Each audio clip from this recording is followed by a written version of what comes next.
అస్సలు గెలవదనుకున్న మ్యాచ్‌ని గెలుస్తాం అనే దాకా తీసుకొచ్చి చివరికి ఓడిపోయారు. ఇంపాక్ట్ ప్లేయర్ కిందొచ్చి మ్యాచ్‌లో ఇంపాక్ట్ చూపించాడు వైశాఖ్ విజయ్ కుమార్. షఫానే రుదర్ఫర్డ్ ఎంతో ట్రై చేశాడు గానీ మ్యాచ్ అయితే గెలిపించలేకపోయాడు గుజరాత్ టైటాన్స్‌కి. వీటన్నింటిని మించి శ్రేయస్ అయ్యర్ ది కెప్టెన్ 97 దగ్గరుండి సెంచరీ కంప్లీట్ చేసుకోలేదు. అది మాత్రం సోషల్ మీడియాలో రేపు పొద్దున వైరల్ అయితది చూసుకోండి. దానికి ఆపోజిట్‌గా ఏమొస్తదో మీ ఊహకే వదిలేస్తున్నా. సో ఈ విధంగా మ్యాచ్‌లో from the start till the end discuss చేసుకోవడానికి చాలా థింగ్స్ ఉన్నాయి. అవన్నీ డిస్కస్ చేద్దాం. Let's get into the video. యాక్చువల్‌గా ఈ సీజన్ అన్ని టీముల కంటే పంజాబ్ కింగ్స్ మీద కొంచెం ఎక్స్‌ట్రా హైప్ వచ్చింది. ఎందుకు? పంజాబ్ కింగ్స్ టీమ్ అలా బిల్డ్ అయింది కాబట్టి. First thing coach Ricky Ponting అవ్వడం, కెప్టెన్ శ్రేయస్ అయ్యర్ రావడం and Australian players Josh Inglis కానీ, మాక్స్‌వెల్ కానీ, స్టోయినిస్ కానీ అండ్ ఇంకో బౌలర్స్ కూడా ఉన్నారు కొంతమంది. సో ఒక మంచి ఆస్ట్రేలియన్ ప్లేయర్స్ ఆ టీంలోకి రావడం. సో ఫ్రమ్ బిడ్డింగ్ కంప్లీట్ అయిన డే నుంచి పీబీకేఎస్ మీద చాలా మంచి ఎక్స్‌పెక్టేషన్స్ ఉన్నాయి ఈ టైంలో.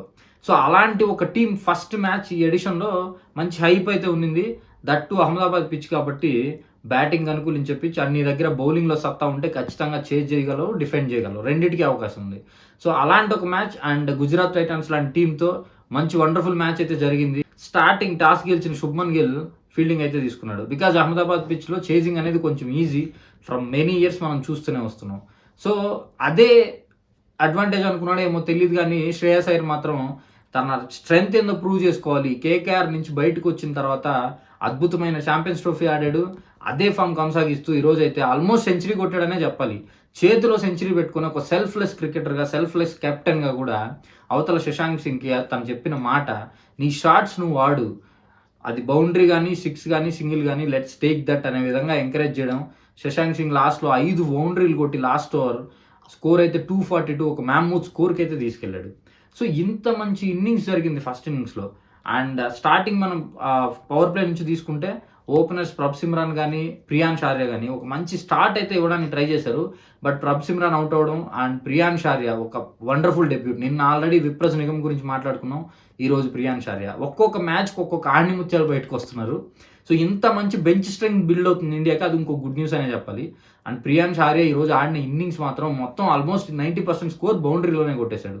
7 బౌండరీస్ కొట్టిందే 47 రన్స్. దాంట్లో 7 బౌండరీస్ ఉన్నాయి. Only 4 and couple of sixes. So 40 runs బౌండరీస్తోనే కొట్టాడు. అండ్ ఆ తర్వాత వచ్చిన శ్రేయస్ అయ్యర్ గురించి చెప్పక్కర్లేదు. అరౌండ్ 40 బాల్స్‌లో 96 runs. So total 9 sixes, around 5 or 6 boundaries ఉన్నాయి. ఒక బీభత్సమైన ఇన్నింగ్స్ ఆడాడు. ఎక్కడ తడబడలేదు, ఎక్కడ డౌన్ అవ్వలేదు. ఫ్రమ్ ద స్టార్ట్ నుంచి ఒకటే ఫ్లోలో వెళ్తున్నాడు శ్రేయస్ అయ్యర్. అండ్ శ్రేయస్ అయ్యర్ ఆ కాన్ఫిడెన్స్ అనేది చాలా క్లియర్‌గా కనిపిస్తుంది.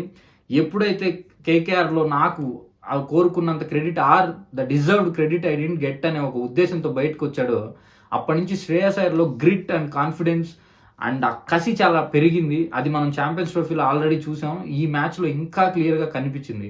సో ఈ ఐపీఎల్‌లో శ్రేయస్ అయ్యర్ ఖచ్చితంగా ఒక నెక్స్ట్ స్టెప్ అయితే ఎక్కబోతున్నాడు. ఈ ఐపీఎల్ ప్లే ఆఫ్స్‌కి పంజాబ్ అనేది ఖచ్చితంగా ఫేవరెట్ టీమ్ అనే చెప్పాలి. అండ్ లాస్ట్‌లో Shashank Singh last moment last 4 overs వచ్చినప్పటికీ ఒక అద్భుతమైన ఇన్నింగ్స్ ఆడాడు శశాంక్ సింగ్. ఆల్మోస్ట్ బిలో 20 బాల్స్‌కే 40+ రన్స్ కొట్టాడు 250 స్ట్రైక్ రేట్‌తో.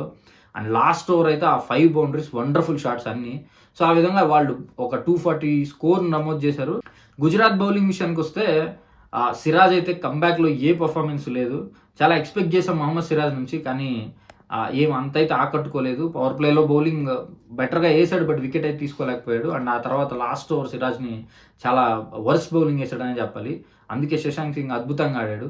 ఆ తర్వాత గుజరాత్ టైటాన్స్‌లో ఒకే ఒక్క బౌలర్ ఈరోజు ఇంపాక్ట్ చూపించింది సాయి కిషోర్.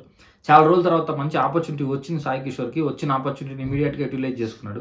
3 క్రూషియల్ వికెట్స్ తీశాడు. బట్ మిగతా బౌలర్ సపోర్ట్ లేకపోవడం వల్ల వాళ్ళైతే అంత మమ్ముత్ స్కోర్ చేయగలిగారు Punjab kings. And second innings start అయ్యేటప్పటికి ఎవ్వరికి హోప్స్ లేవు. ఖచ్చితంగా గుజరాత్ టైటాన్ గెలుస్తుందని. Because Gujarat titan batting lineup కొంచెం డౌన్‌గా కనిపించింది comparatively to previous seasons. And Buttler, Sudharsan, Gill తప్పితే తర్వాత షారుఖ్ ఖాన్, ఆ తర్వాత ఎక్స్ట్రా ప్లేయర్, ఇంపాక్ట్ ప్లేయర్ ఎవరైనా వచ్చినా ఆ తర్వాత టివాడియా. సో బ్యాటింగ్‌లో అంత స్ట్రెంత్ కనపడలేదు.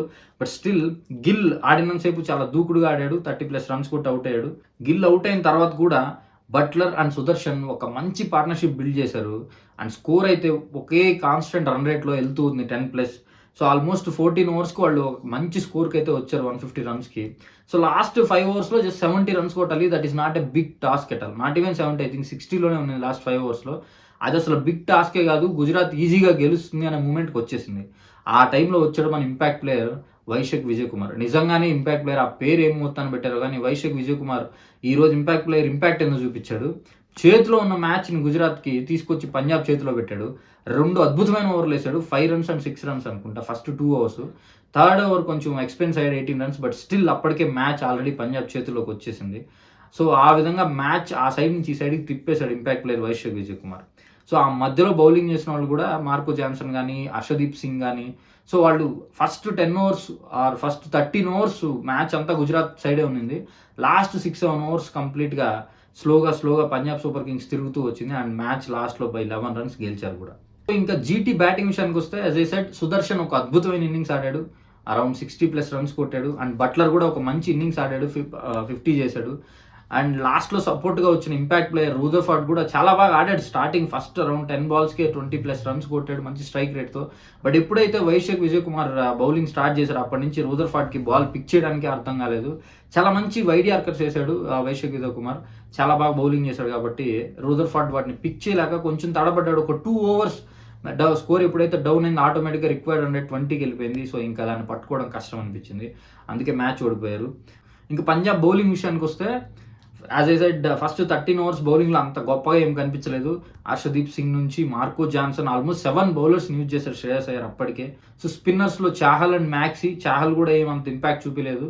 అండ్ మ్యాక్సీ పవర్ ప్లేలో వచ్చాడు. మెయిన్ క్రూషియల్ టైంలో శుభ్మన్ గిల్ వికెట్ తీసుకున్నాడు. ఇంకా ఆ తర్వాత ఇంకొక ఓవర్ వేసాడు కానీ అంత ఇంపాక్ట్ అయితే రాలేదు.